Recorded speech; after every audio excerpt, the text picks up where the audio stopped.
we never said there was going to be a deal coming out of the meeting because the Ukrainians are not there. This is a war between two countries. It's not America. It's Ukraine and Russia. We met with the Russian side. We've spoken repeatedly with the Ukrainian side. We'll see them again tomorrow in person, along with our allies in Europe.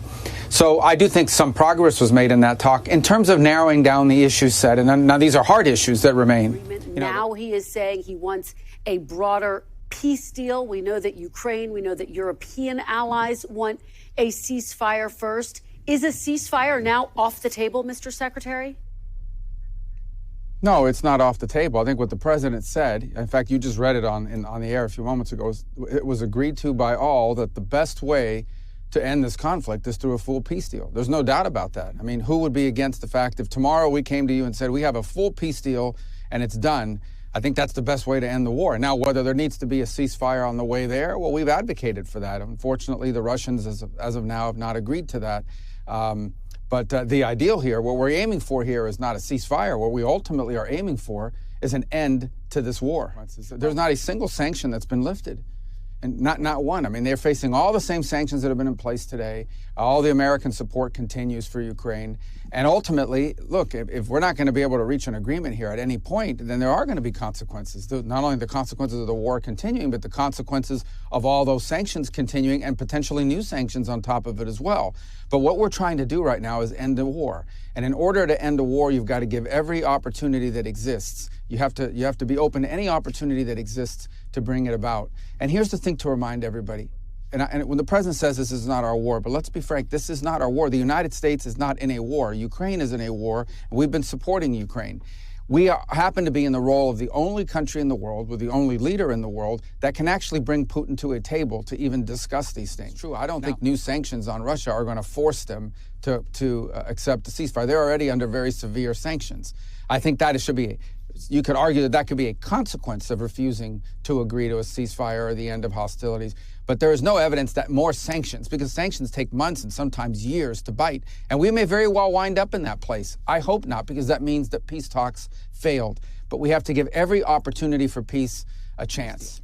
So, Mr. Secretary, a lot of people have heard President Trump threaten sanctions for months, and they are wondering, are they empty threats? Why hasn't he punished Putin to date for this war since taking office?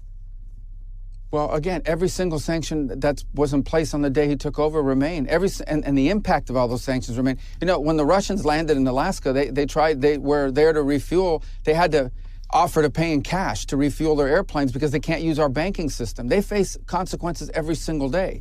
But the bottom line is that has not altered the direction of this war. That doesn't mean those sanctions are inappropriate. It means it hasn't altered the outcome of it. Look, I know everybody wants to know what's happening, and to a certain degree that's important. But what's more important is that these negotiations work. And for us to run to the press, like you see these leaks sometimes that are completely inaccurate, and in many cases, sometimes you see leaks out there that undermine the negotiations. Okay, these negotiations, in order for them to be successful, require for us to allow both sides to agree to potential concessions or discuss potential concessions without it finding its way in the public sphere and creating all kinds of internal problems for one country or the other country. So here's the bottom line. We all know what the elements of such a deal. There has to be talk about what the territories are going to look like and what the border lines are going to look like at the end of this conflict. There has to be talk about Ukraine's legitimate desire for security in the long term to make sure they don't get invaded again. There has to be talk about how Ukraine is rebuilt, and how do you rebuild a country that's been attacked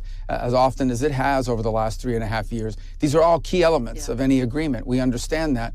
And each side is, if there's going to be a deal, each side is going to have to give up on something. That's just the fact. That's why the deal has to have things like security guarantees.